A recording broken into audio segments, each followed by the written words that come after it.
নমস্কাৰ বন্ধুসকল, পুনৰ স্বাগতম জনাইছোঁ এটা মিনি ব্লগলৈ। আৰু আজি আমি বৰ্তমান অৰুণাচল টেঙাত আছোঁ আৰু আজি প্ৰগ্ৰাম আমাৰ ইয়াত আছে। এইখন দলংখন আজি অপেনিং হ'ব। ইয়াৰে চিফ গেষ্ট ফটো লগোৱা আছে আৰু আমাৰ চাউণ্ড ফিটিং আছে, ফিটিং কৰি থোৱা আছে। বলক চাউণ্ড দেখুৱাই আছোঁ। আৰু এইখনেই দলংখন আজি অপেনিং হ'ব। চাওক,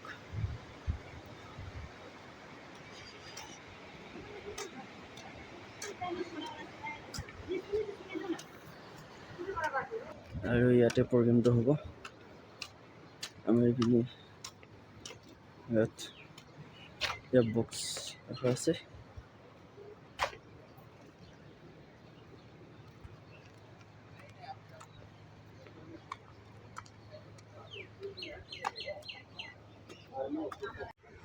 আমি ইয়াতে 350 XP আৰু 650 XP লগাই দিছোঁ আউটপুটত।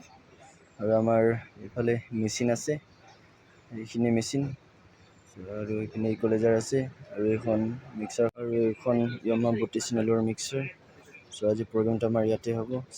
दाहो में हमारा central institute of Himalayan cultural studies centre में 36.86 करोड़ रुपया ऑलरेडी दे करके उसका आज मैं फाउंडेशन करके आया हूँ। ये आपका कॉन्स्टिट्यूंसी है और नरेश गौड़ा साहब बोला है 5 लाख के लिए एमपी के लिए किसको देना है।